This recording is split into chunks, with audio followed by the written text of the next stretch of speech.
So hello everyone, hello students.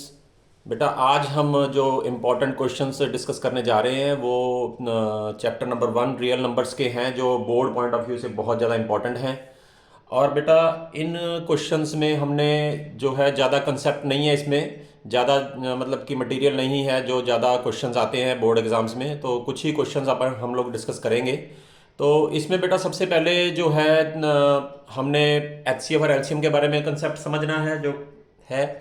और उसके बाद बेटा नंबर्स को रैशनल इरेशनल प्रूव करने वाले क्वेश्चंस हैं कुछ। और एक दो और कंसेप्ट्स हैं जिसके बारे में डिस्कस करेंगे। तो ज़्यादा टाइम ना खराब करते हुए बेटा हम सीधा ही डायरेक्ट फर्स्ट क्वेश्चन पर आते हैं। तो फर्स्ट क्वेश्चन, सो बेटा बहुत ही फर्स्ट क्वेश्चन बहुत ही सिंपल है। इस टाइप के क्वेश्चंस हमारे को अगर एग्जाम्स बोर्ड एग्जाम्स में आते हैं तो ये 1 मार्क क्वेश्चन पे आएंगे। तो बेटा बहुत ही इजी कंसेप्ट है, सिंपल कंसेप्ट है, जहाँ पर हमने बॉक्स को भरते हुए आगे आगे चले जाना है और एक्स की वैल्यू निकालनी है। तो सिंपल कंसेप्ट है बेटा, पहले दो बॉक्सेस जो नीचे लिखे हुए हैं इनको मल्टीप्लाई करके लिखेंगे तो हमारा फर्स्ट बॉक्स का आंसर आ जाएगा। फर्स्ट बॉक्स का आंसर आ जाएगा 3 2 6। तो फर्स्ट बॉक्स का आंसर 6 आ गया, तो यहां पर भर दीजिए आप 6। अब सेकंड बॉक्स को निकालने के लिए बेटा सेकंड बॉक्स को इन दोनों को आमने सामने बिल्कुल जो बॉक्सेस होते हैं बेटा उनको मल्टीप्लाई करके ऊपर लिखना होता है हमने। तो सेकंड बॉक्स का बेटा आंसर अगर हम मल्टीप्लाई करेंगे तो 6 इंटू 5 करेंगे एंड 6 5 जा 30 आ जाएगा बेटा ये आंसर। और सिमिलरली बेटा अगर थर्ड बॉक्स का हमने निकालना है एक्स, जहां पर हमने पहुंचना है एक्स निकालने के लिए, तो आमने सामने जो बॉक्सेस हैं उनको मल्टीप्लाई करना है। तो बेटा इनको मल्टीप्लाई करेंगे तो 30 इंटू 5 दैट इज 150। तो x की वैल्यू आपकी 150 आ गई। तो यहां पर हमने x की जगह पे 150 भर देना है। बिल्कुल सिंपल सा क्वेश्चन है बेटा। और अब हम क्वेश्चन नंबर 2 डिस्कस करने जा रहे हैं। सो बेटा ऐसे ही नेक्स्ट क्वेश्चन है, HCF of 18 and 117 is express in the form of 18m minus 117, find the value of m। तो बेटा ये भी 1 मार्क क्वेश्चन ही होता है, इस टाइप के क्वेश्चंस आते हैं बोर्ड में। तो बेटा HCF याद रखिए, HCF की जगह पे वो HCF means highest common factor, और HCF की जगह पे याद रखिए वहां पर GCD भी लिखा जा सकता है, ग्रेटेस्ट कॉमन डिवाइजर। एक ही बात है, दोनों में कोई फर्क नहीं होता, ये बात आपको पता होनी चाहिए। सो पहले हम फैक्टर्स निकालेंगे बेटा 18 के। 3 इंटू 3 9, 9 2 जा 18। सो सिमिलरली 117 के निकालेंगे। तो 117 के बेटा जब हमने फैक्टर्स निकाले तो ये 13 के टेबल से जाता है 13 इंटू 3 इंटू 3। सो बेटा हमें साफ ही नजर आ रहा है कि दोनों का HCF जो होगा, HCF of 18 and 117 is 3 into 3 दोनों में है, तो 3 इंटू 3 9 आंसर आ गया बेटा। तो अब हमने करना क्या है इसके बाद हमने बेटा ये करना है कि जो 18m माइनस 117 दिया हुआ था उसको बेटा 9 के इक्वल रख लेना है। और अब बेटा 18m is equals to 117 plus 9 करेंगे, तो 18m is equals to 126 and m की वैल्यू डायरेक्ट ही निकल आएगी। अब 126 को जब हम 18 से डिवाइड करेंगे बेटा तो 18 आई थिंक 7, सो m की वैल्यू 7 आ जाएगी बेटा। 18 7 सा 126 होता है। तो इसी के साथ बेटा सेकंड क्वेश्चन भी खत्म हो गया जी। सो बेटा नेक्स्ट क्वेश्चन है, if the product of two numbers, so दो नंबर्स का प्रोडक्ट दिया हुआ है। प्रोडक्ट मतलब मल्टीप्लाई बेटा, कल भी हमने डिस्कस किया था ये बात। If the product of two numbers a and b is 1152 1152 and HCF of a and b is 12, find the LCM। तो LCM फाइंड करना है बेटा। तो इसमें बेटा बहुत ही सिंपल सी बात है, यहां पर एक फॉर्मूला आपने याद रखना है बेटा कि HCF multiply by LCM is equals to product of two numbers, product of two numbers. तो ये फॉर्मूला बेटा याद रहना चाहिए क्योंकि इसके बेसिस पे सम जरूर आएगा आपको एक, product of two numbers. Most important question है बेटा। सो HCF हमें 12 दिया हुआ है बेटा, LCM हमने फाइंड करना है and product of two numbers is 1152। तो बहुत ही सिंपल है बेटा क्वेश्चन ये भी। तो LCM आ जाएगा बेटा 1152 अपॉन 12। सो इसको हम डिवाइड करेंगे 12 9 जा 108 एंड 6 जा। So LCM is our 96। So LCM हमारा 96 आ गया बेटा। और बेटा इन क्वेश्चंस को बिल्कुल भी लाइटली मत लेना, क्योंकि बेटा मेरा भी 25 प्लस एक्सपीरियंस है, 25 ईयर्स प्लस एक्सपीरियंस है। तो किसी बेसिस पे ही बेटा मैं ये इतने सिंपल सम्स, अगर आपको लगेगा कि ये बहुत सिंपल सम्स कराए जा रहे हैं, ऐसी बात नहीं है बेटा। इस टाइप के सम्स पूछे जाते हैं बोर्ड एग्जाम्स में, इसीलिए आपको करवाए जा रहे हैं। सो बेटा नेक्स्ट क्वेश्चन है, सेम उसी टाइप का क्वेश्चन है बेटा। The LCM of two numbers is 740। अब एलसीएम दे दिया हमें, and HCF and their HCF is 37। HCF भी दे रखा है। If one of the number is 185, एक नंबर अगर 185 है, फाइंड द अदर नंबर। तो अभी हमने बेटा फॉर्मूला किया था LCM into HCF is equals to product of two numbers. दो नंबर्स ए और बी मान लीजिए आप, प्रोडक्ट ऑफ टू नंबर्स।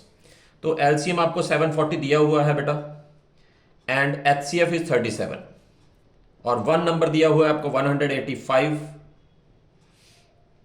और दूसरा अपने नंबर निकालना है। तो बेटा आमतौर पे स्टूडेंट क्या करता है, इन दोनों को मल्टीप्लाई करके फिर डिवाइड करता है। तो बेटा इस तरह से नहीं करना है, इससे आपका टाइम ज़्यादा वेस्ट होगा। पहले आप मल्टीप्लाई करोगे, फिर आपको इतने बड़े नंबर से डिवाइड करोगे। मच बेटर है आप डायरेक्ट करने की कोशिश करें। 37 डिवाइड बाय 185। तो अब ये 37 5 जा सीधा ही 185 हो गया। और अब इसको अगर हम 5 के टेबल से काटेंगे तो 5 1 जा 5 एंड 24 5 4 जा 20 एंड 48। तो सीधा ही आपका बगैर किसी मल्टीप्लाई के, किसी को मल्टीप्लाई किए बगैर आपका डायरेक्ट आंसर आ गया बेटा। ये बात ध्यान देने वाली है कि अगर आप पहले इनको मल्टीप्लाई करते हैं बाद में डिवाइड करेंगे, वो आपका सम भी मुश्किल हो जाएगा, कैलकुलेशन भी मुश्किल हो जाएगी। इस तरह से आप डायरेक्ट इसकी कैलकुलेशन कर सकते हैं। अब हम नेक्स्ट क्वेश्चन करेंगे, क्वेश्चन नंबर 5। हाँ जी बेटा नेक्स्ट क्वेश्चन है, ये थोड़ा सा कॉम्प्लिकेटेड क्वेश्चन है, बट ये भी आ सकता है बेटा, ये 3 मार्क्स में आ जाता होता है question. The LCM of two numbers is 14 times their HCF. तो कोई भी दो नंबर्स का एलसीएम जो होगा वो 14 टाइम्स है उसके एचसीएफ के। टाइम्स मतलब मल्टीप्लाई, ये हम पहले भी पहली क्लास में भी कर चुके हैं कि टाइम्स का मतलब मल्टीप्लाई होता है। सो उसके बाद क्या है, the sum of LCM and HCF is 600। तो एलसीएम और एचसीएफ को अगर प्लस करें तो हमारे पास 600 आंसर आता है। तो बेटा अब हमने एलसीएम की जगह पे 14 इंटू एचसीएफ लिख देना यहां पर। तो 14 into HCF plus HCF is equals to 600. So this comes out to be 15 times HCF. So बेटा इसको अब हम 15 से डिवाइड कर लेंगे तो HCF हमारा आ जाएगा 600 डिवाइड बाय 15। तो 15 4 जा 60 होता है। तो HCF हमारा 40 आ गया बेटा, HCF हमारा 40 आ गया। अब LCM निकालना कोई मुश्किल नहीं है, LCM भी निकाला जा सकता है यहां पर भर के। 14 इंटू 40, तो 14 4 जा 56, तो 560 हमारा एलसीएम आ गया। तो इसके बाद बेटा उसने कहा है if the one number is 280, फिर वो पिछला क्वेश्चन ही बन गया बेटा, ये वाला क्वेश्चन ही दोबारा से बन गया है। तो अब फिर वही करना है हमने, एलसीएम मल्टीप्लाई बाय एचसीएफ। तो इस टाइप के क्वेश्चन के आने की ज्यादा संभावना होती है बेटा, क्योंकि पिछला क्वेश्चन जो है उसी टाइप का हमने ये वाला क्वेश्चन यहां पर किया है, उसमें इसमें उल्टा ज्यादा किया काम हमने। ए इंटू बी, तो एलसीएम हमारा आया था 560, एचसीएफ आया था हमारा 40, एक नंबर हमें 280 दिया हुआ है। और मैंने पहले भी बताया था कि इनको मल्टीप्लाई करने की गलती नहीं करनी है हमने, इसको डायरेक्ट ही सॉल्व करने की कोशिश करेंगे। 560 इंटू 40, तो इसमें बेटा टाइम वेस्ट नहीं करना है हमने, इस बात का ध्यान रखना है। और 280 4 जा, and the second number is 40 into 4 is 160, sorry 282 जा होगा, sorry, so 42 जा 80, तो हमारा एक नंबर 80 आ गया है। सो पहला नंबर हमें 280 दिया हुआ था and second number is 80। So question number 6, so y 5 into 7 into 11 + 11 is an composite number. ये कंपोजिट नंबर क्यों है? तो सबसे पहले बेटा हमें कंपोजिट नंबर समझना पड़ेगा कि कंपोजिट नंबर होता क्या है। एक होते हैं बेटा प्राइम नंबर्स, जिसके बेटा अपना आप टेबल और वन फैक्टर होता है, जैसे 2 हो गया, 3 हो गया, 5 हो गया, ये प्राइम नंबर्स होते हैं बेटा। और कंपोजिट नंबर क्या होते हैं? जो बेटा अपने टेबल पे तो जाते ही हैं, साथ में दूसरे के टेबल पे भी जाते हैं, जैसे कि 4 हो गया, 6 हो गया, 8 हो गया, 9 हो गया, 10 हो गया। तो ये बेटा कंपोजिट नंबर होते हैं जो दूसरों के टेबल जाते हैं। सो बेटा ये ध्यान देना कि ये किसी और के टेबल पे भी जाते हैं। तो अब बेटा कंपोजिट नंबर, हमने इस सारे नंबर को, ये सारा एक नंबर है, अगर मल्टीप्लाई करके प्लस करें तो सारा का सारा एक नंबर बनता है, पर इसमें बेटा हमने मल्टीप्लाई करने की गलती नहीं करनी है। अब हमने इसको कंपोजिट नंबर प्रूव करना है। तो बेटा ये एक नंबर में 1 मार्क्स में क्वेश्चन आता होता है ये।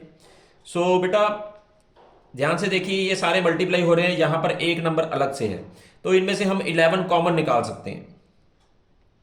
तो 7 5 ज़ा 5 into 7, और ये तो बाहर ही आ गया। अब यहां पर बाहर आ गया तो यहां पर इसकी जगह पे क्या आ जाएगा? 1 आ जाएगा, क्योंकि 11 1 ज़ा 11। तो अब ये क्या आ गया? 11 मल्टीप्लाई बाय 5 7 ज़ा 35 + 1 इज 36। अब 36 किसके टेबल पे जाता है? 2 के टेबल पे भी जाता है। सो 36 के हम फैक्टर्स बनाएंगे, 2 into 2 into 3 into 3। सो देखिए जरा, ये पूरा का पूरा नंबर तीन तीन टेबलों पे जा रहा है, 2 पे भी जा रहा है, 11 पे भी जा रहा है, 3 पे भी जा रहा है। Therefore it is a composite number, it is a composite number. So इस तरह का क्वेश्चन भी बेटा आ सकता है आपको बोर्ड एग्जाम में, और आए भी हुए हैं। हाँ जी बेटा, नेक्स्ट क्वेश्चन है मोस्ट इंपॉर्टेंट क्वेश्चन, और ये बेटा ऑलमोस्ट हर साल एवरी ईयर ये क्वेश्चन, इस टाइप का क्वेश्चन पूछा जाएगा। √5 इज इरेशनल नंबर, अगली बार पूछ लेंगे √2 is irrational number, √3 is irrational number. तो ये आप ये लगा के चलिए बेटा कि ये क्वेश्चन आना ही आना है, 100% है। This question is 100% in the exam. So बेटा क्या है, √5 को हमने इरेशनल प्रूव करना है। तो √5 को इरेशनल प्रूव करने के लिए सबसे पहले लेट करेंगे, सॉल्यूशन लेट करेंगे हम √5 is an rational number p upon q, with q is not equal to 0, और p and q are co prime, p and q are co prime. So उसके बाद बेटा स्क्वेयरिंग बोथ साइड्स, हमने rational माना है, उसके बाद हम ये कहेंगे कि हमारी सपोजिशन गलत है, और फिर ये इरेशनल हो जाएगा। Squaring both sides. और बेटा अगर आपने मल्टीप्लिकेशन सिंपल तरीके से सीखनी है तो बेटा मेरा इंस्टाग्राम पेज भी फॉलो कर सकते हैं, वहां पर मैंने छोटे छोटे शॉर्ट्स डाले हुए हैं जहां पर बहुत ही आसान तरीके से आपको मल्टीप्लिकेशन सिखाई जाएगी। Squaring both sides. So squaring की बेटा √5 का 5 आ गया, p² अपॉन q²। सो बेटा क्रॉस मल्टीप्लाई कर लीजिए, p² is equals to 5q² हो जाएगा, and 5 is the factor of, ध्यान से देखेंगे 5 किसका फैक्टर है? p² का फैक्टर है। 5 is the factor of p²।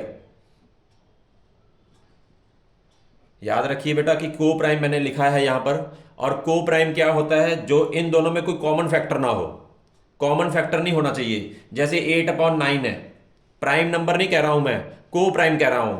को प्राइम में कॉमन फैक्टर नहीं होता कोई भी, तो ये बात याद रखिए कि इन दोनों में कोई कॉमन फैक्टर नहीं होना चाहिए। सो 5 is the factor of p², इसका मतलब ये हुआ कि 5 is the factor of p, 5p का फैक्टर भी है।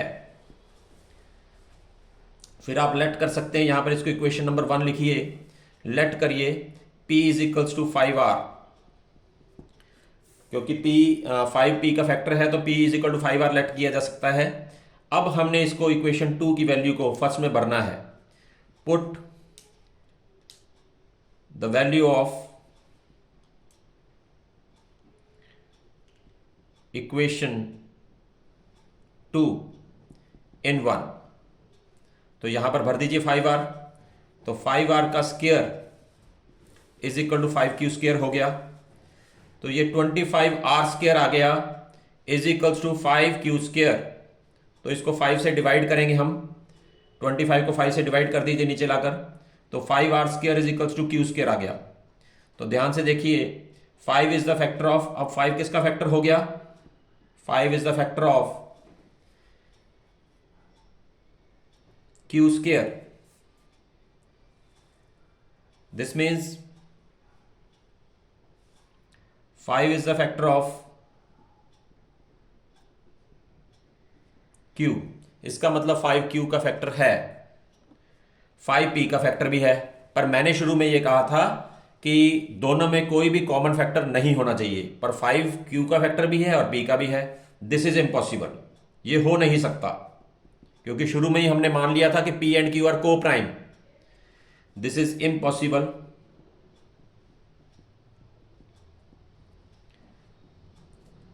Therefore, our supposition is wrong.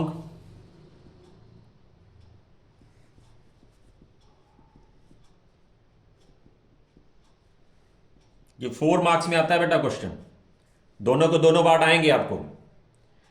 Therefore, √5 is irrational number।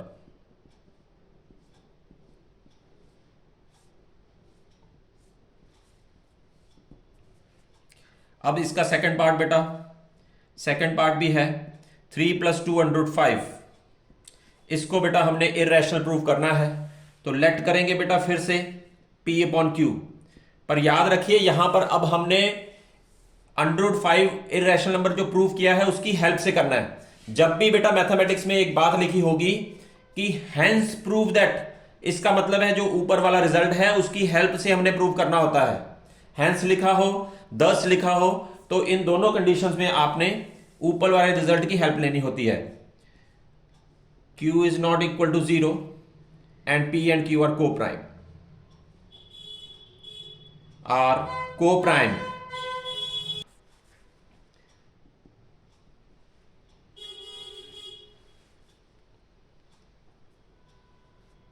Minus करिए, इधर ले जाकर इसको माइनस करिए, p/q -3। तो बेटा ये आ जाएगा 2 √5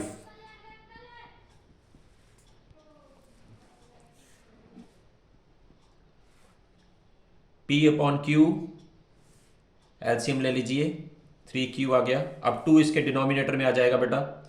√5 is equals to p -3q upon 2q। ध्यान से देखिए, √5 इज इरेशनल, अभी हमने प्रूव करके आए थे।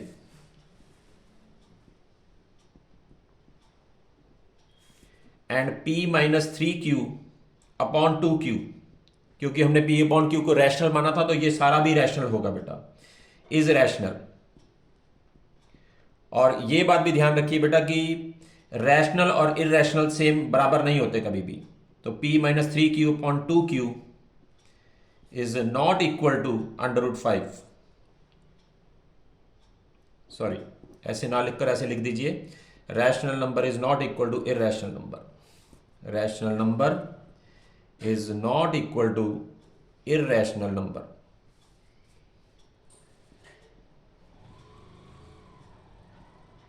therefore चलो यहां ही लिख देते हैं हम, therefore 3 + 2 √5 is irrational number।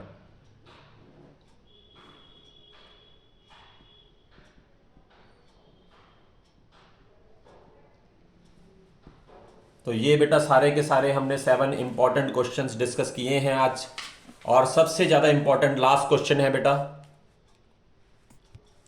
सो बेटा ये सबसे ज्यादा इंपॉर्टेंट क्वेश्चन है, और 100% लगा के चलिए कि ये आपको बोर्ड एग्जाम्स में आएगा ही आएगा। 100% है ये, बोर्ड एग्जाम्स में इस टाइप का क्वेश्चन आपको आएगा ही आएगा। ये जरूर है बेटा कि यहां पर √5 की जगह पे √2 आ जाए, √3 आ जाए, √7 आ जाए, ये जरूर हो सकता है, बट ये दोनों क्वेश्चंस मिलकर आपको बोर्ड एग्जाम्स में आएंगे ही आएंगे। So this is the most important question जो हमने डिस्कस किया है, और ये बेटा सारे के सारे इंपॉर्टेंट क्वेश्चंस हमने डिस्कस कर लिए हैं आज के फर्स्ट चैप्टर के। तो याद रखिए बेटा कि मैंने फिर ये आपको बात कहनी है कि हार्ड वर्क ही आपको पार लगाएगा। सिर्फ वीडियो देखने से कुछ नहीं होने वाला, खुद भी क्वेश्चंस को सॉल्व करना पड़ेगा। ये बात आपने याद रखनी है। अगर आप उस इंसान की तलाश कर रहे हैं, अगर आप उस इंसान की तलाश कर रहे हैं जो आपकी जिंदगी बदलेगा, जो आपकी जिंदगी बदलेगा, तो आईने में देख लें, तो आईने में देख लें। तो आपको अपनी जिंदगी खुद ही बदलनी पड़ेगी, खुद ही हार्डवर्क करना पड़ेगा। और बेटा नेक्स्ट चैप्टर हम कल लेकर आएंगे, और एक्सपेक्टेड है कि सेकंड चैप्टर होगा। उसके बारे में हम इंपॉर्टेंट क्वेश्चन जो बोर्ड एग्जाम्स के हैं वो कल डिस्कस करेंगे। Thank you very much, have a nice day.